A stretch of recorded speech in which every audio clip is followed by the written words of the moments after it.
ตอบโจทย์วันนี้ท่านผู้ช่วยรัฐมนตรีว่าการกระทรวงการต่างประเทศสหรัฐคุณแดเนียล รัสเซลมาเยือนประเทศไทยนะคะเยือนไทยและเยือนพม่าค่ะก่อนที่จะกลับไปติดตามนำข้อมูลไปส่งให้ประธานาธิบดีบารักโอบามาก่อนที่ผู้นำสหรัฐจะมาเยือน4 ประเทศในเอเชียในช่วงปลายเดือนเมษายนนะคะวันนี้ดิฉันจะคุยกับคุณแดเนียล รัสเซลค่ะ Thank you very much Assistant Secretary for joining me.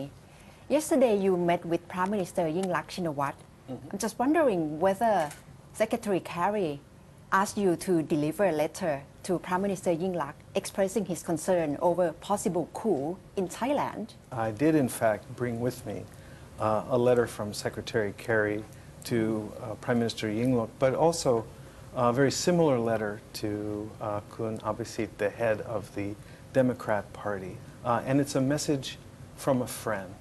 That is that we seek to help ensure the stability of Thailand, and we consider very precious the tradition of tolerance and democracy that has helped make Thailand so successful as an economy and so influential as a regional leader.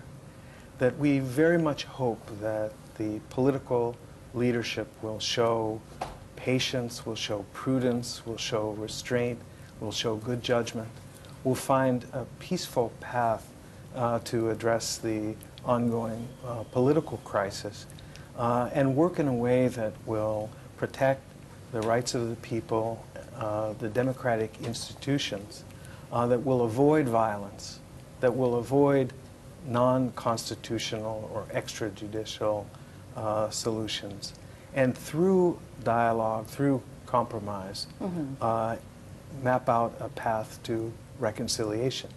The reason, of course, that I met yesterday, both with the government and the opposition, is because compromise requires both sides to cooperate. And it's very much our hope that that will happen. Did you have to read out this same message to Prime Minister Yingluck and opposition leader Kun Abhisit Vejjajiva? I brought the same message to both, and I pointed out to both our concern at the opportunity cost. What I mean by that is that Thailand stands to lose economically. Thailand stands to lose opportunities to help shape ASEAN and its unified market in 2015. Thailand stands to lose international investment. And beyond the economic, Thailand's wonderful image as a stable democracy, as a regional leader, will be tarnished if it isn't possible to find a peaceful path forward. So in fact there is no word of concerning of possible coup inside the letter as claimed by Foreign Minister Surapong Tawichakchaikul. The United States and Secretary Kerry have made consistently clear that we oppose violence, that we would be deeply troubled by a coup or by any extra-constitutional actions. We believe that democracy is the precious prize of the people, that the people of Thailand have the right through democratic institutions, through elections, to choose their leaders, and that political leaders from all over the spectrum, from both sides, have a responsibility to work peacefully, constructively, to find ways to achieve compromise in order to maintain the democratic tradition. It is important to respect the rights of the majority, just as it is important to protect the interests and the rights of the minority. What's the response you have got from Prime Minister Yingluck? Well, I had a good substantive discussion, and I will report to Secretary Kerry that America's views and heartfelt recommendation as a friend of the Thai nation and as a friend of the Thai people, got a full hearing both from Prime Minister Yingluck and from the head of the opposition Democrat Party, Kun Abhisit. I was very absorbed in both conversations. Both were very good and very sincere discussions. I think that I have an advantage, and the advantage is that I come representing President Obama and Secretary Kerry, two close and I hope trusted friends of Thailand. I believe that the interlocutors, the Thai leaders with whom I was able to speak yesterday, accept that America's message is a pro-Thai message. It's a pro-peace message, and it's a pro-economy message. Mm-hmm.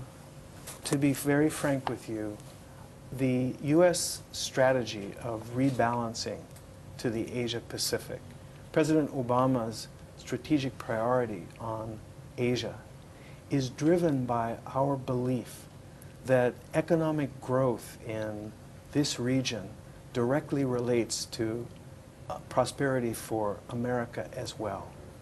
For Thailand, which is the second largest economy in ASEAN, a major contributor to the regional and the global economy, for Thailand to experience diminished growth rates, for Thailand to experience a drop in GDP growth, in employment, in exports, is a troubling trend, not only because it has a negative implication for the Thai people, but also it affects Thailand's trading partners like the United States.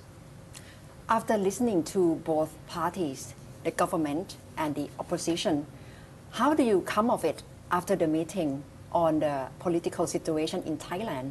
Any hope in your mind? I come away determined that the U.S., along with Thailand's other friends, should continue to show support for the healthy democratic tradition that is central to stability and central to growth in Thailand. I believe that there must be a path forward that allows the Thai people to have confidence in the institutions of democracy and a path forward that allows for elections that the Thai people will consider to be free, fair, and just. If election cannot happen in Thailand, and there will be a situation that lead to appointment of neutral prime minister, will the U.S. accept this situation in Thailand? Look, this political situation here is one that the Thai people have to solve.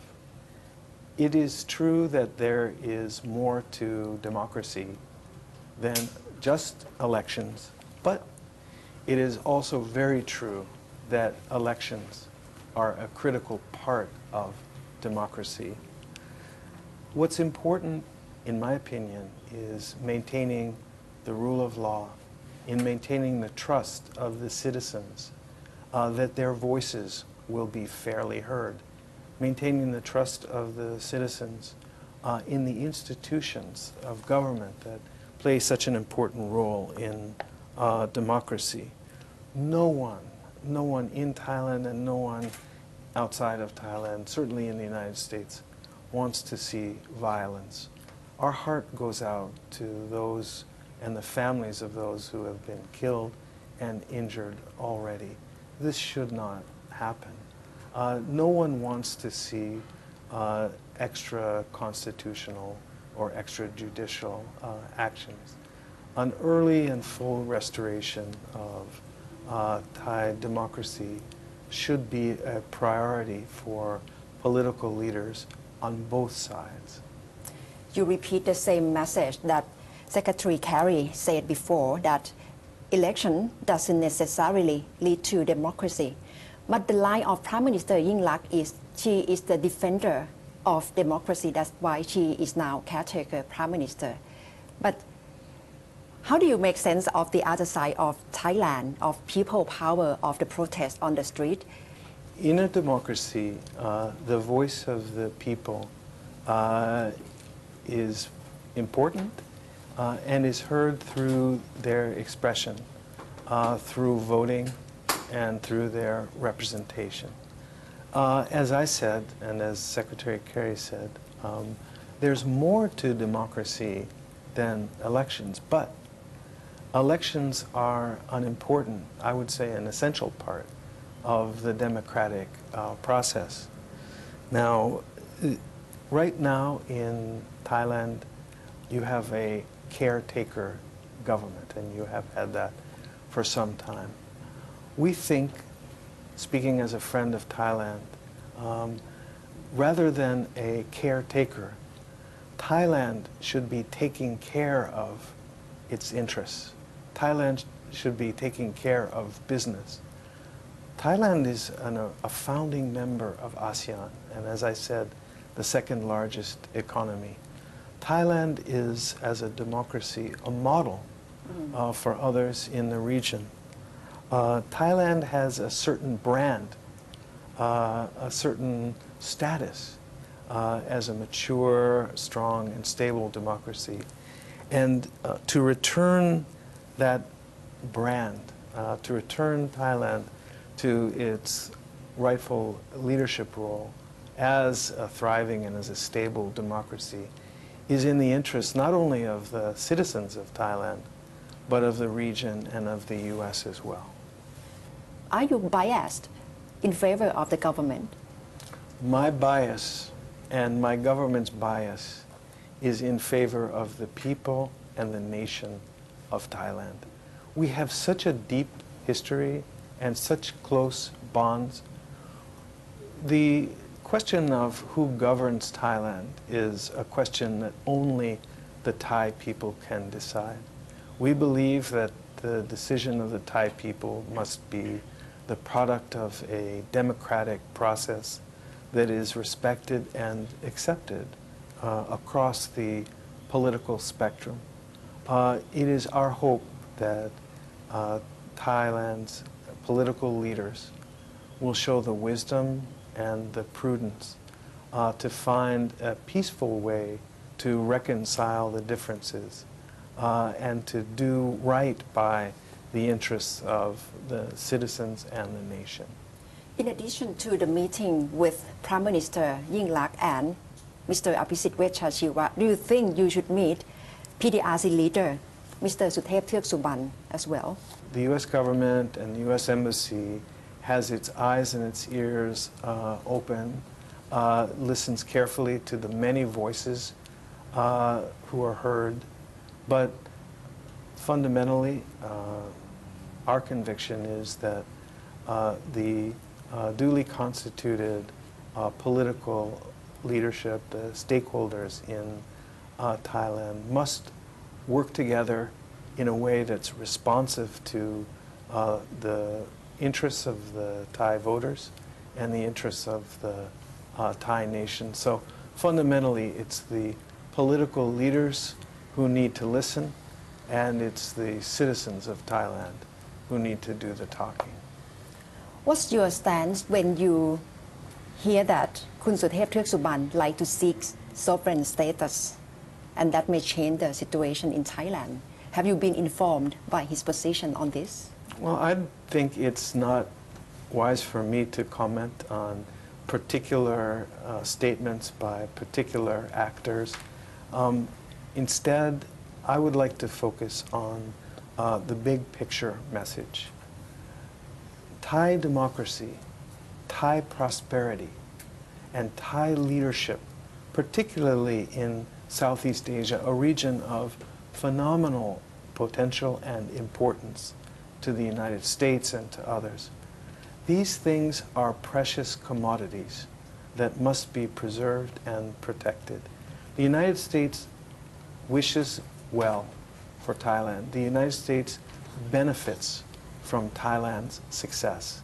And every month that goes by where Thailand as a government is not in a position to show leadership, is not in a position to send ministers to international meetings, is not in a position to send a prime minister to ASEAN summits, or even to the nuclear security summit that President Obama attended a few weeks ago. Every month that goes by when Thailand is not functioning fully up to its capacity is a month that is wasted and a month that is disappointing to Thailand's people and its friends. Do you think Thailand reached the point that we need an outsider from other countries or neutral figure internationally to come and talk and meet with different parties in Thailand? Why would a proud nation like Thailand, with a historic tradition of democracy and an extraordinary culture of tolerance, turn to outsiders to solve its problems? I have every confidence that the solution to Thailand's current political challenges lie in Thailand, not outside it. But so far you must have seen the action by Foreign Minister Kun Surapong Towichakchaikul that he sent letter to UN Secretary Ban Ki-moon to invite him to monitor the situation in Thailand, to observe the situation, and he tried to find information to foreign ambassadors to Thailand on the situation in Thailand. Do you think it's beyond limit of foreign minister to do so? Without a doubt, Thailand's friends around the world are monitoring the situation. I think, like the United States, any of Thailand's friends that can be helpful gladly would be helpful. But I rest firm in my conviction that the citizens of Thailand have the right, have the ability, and have the wisdom to find a peaceful Thai solution acceptable to the citizens that serves the best interests of your nation. What's the first step as the way out for Thailand? Dialogue. Dialogue is always the first step. To see Thailand in parallel with Ukraine, people must be wondering about the stance of the US toward Ukraine and Thailand, which is so different, because you seem to support people protest in Ukraine, but not in Thailand. Does it mean the US has many standards for different countries? It is complicated and sometimes treacherous to stretch to make analogies between one set of circumstances in one place and those in another. The situation in Crimea in Ukraine is in many respects extremely different from the situation in Thailand, beginning with the existence of a neighbor, a large neighbor poised to annex, a neighbor interfering in the sovereignty and the territorial integrity of the Ukraine, beginning with a government that exercised brutality and that directed lethal fire against its own people, rather than get wrapped up in the treacherous effort to make comparisons across continents. Let's focus on what the key principles are. So the principle at stake in Thailand is this: the voice of the people and the rights of the majority, as well as the rights of the minorities, must be respected through a democratic and a peaceful process that builds trust among the citizens in the democratic institutions, and that culminates in a government that is accepted, stable, and functional. Thailand's interest, the region's interest, and the world's interest are served by a democratic Thai government that can exercise the regional leadership that ASEAN and the international community need. What do you make of the pressure by PD ASEAN on the U.S. Embassy here and U.S. government on the situation in Thailand, because they try to voice their concern in front of the embassies many times? Clearly, they are concerned with the U.S. stance on Thailand. What do you make of this situation? Well, demonstrating in front of the U.S. Embassy is a time-honored tradition the whole world wide. I'm a veteran of many, many demonstrations at many U.S. embassies, often on issues that have nothing to do with the United States. I think the good news is this, that there is a strong bilateral tradition of support and friendship for the U.S.-Thai alliance and U.S.-Thai relationship in the United States, as well as a strong bilateral, bipartisan history of support for the alliance in Thailand also. I believe that representatives of all elements of Thai society appreciate that there is value for Thailand in the U.S.-Thai alliance, and it is my determination, as I know it is our outstanding ambassador to Thailand, Ambassador Kenny's determination, to keep that support at the highest possible level.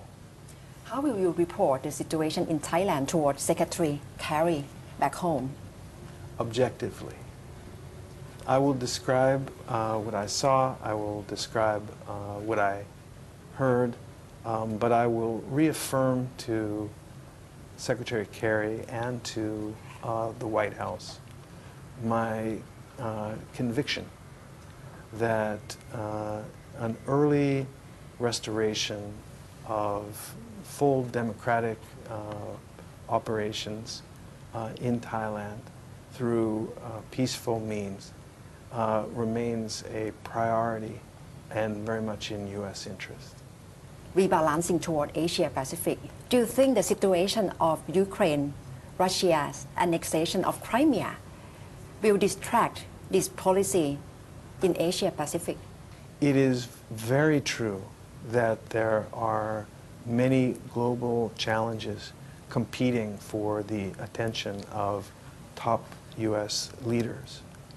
That's why it's so important that, notwithstanding the competing events in the world, Secretary of Defense Hagel hosted a meeting of the 10 defense ministers from ASEAN in Honolulu earlier this week. That's why it's so important that Secretary Kerry, even in his first year in office, has visited Asia 5 times already and is coming back several more times in the course of 2014. That's why it's so important that President Obama, against the demands of his office and in an election year, a midterm election year in the United States, in 2 weeks will be traveling not only to Japan and to Korea, our 2 treaty allies in Northeast Asia, but going on there to visit Malaysia and to visit the Philippines.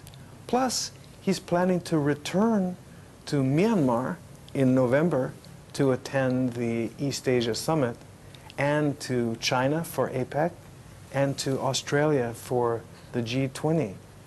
The most precious commodity in Washington, D.C. is the time of the president and the time of the cabinet officials. And the fact they are spending so much time in Asia is proof they believe that Asia is important and the rebalance continues. Right now we see so-called China threat in the region. So it must be the right timing for the president to come and show U.S. strong allies to a certain number of countries in this region? Well, we show our allies that we are committed to their defense and to maintain a strong security and economic presence in Asia. And we show China that we are committed to a constructive relationship that provides benefits to both countries and to the region through practical cooperation between the U.S. and China. This is not an either-or proposition. We believe strongly that it's essential that the United States have strong relations with our allies and democratic partners, as well as good relations with China. And we are working very hard to build a model of relationship with China that is founded on the principle of rule of law. We want China to be as respectful of the rights of its neighbors and of smaller countries as we are. Is the model has to be very special because you must be regarding China as main competitor as well in the region? Look, the United States competes not only with China, but with Japan, with Korea, with Thailand, with Indonesia. We compete, but we compete on an even playing field of the free market. There is such a thing as healthy competition that drives our economies, that is the fuel for innovation and for entrepreneurship. Competition should be and can be a healthy thing. The competition that we want to avoid is the destructive rivalry, the zero-sum approach that seeks to undermine the other. And the United States has no interest and no intention of having that kind of negative rivalry with China. Assistant Secretary Russell, thank you very much for joining me.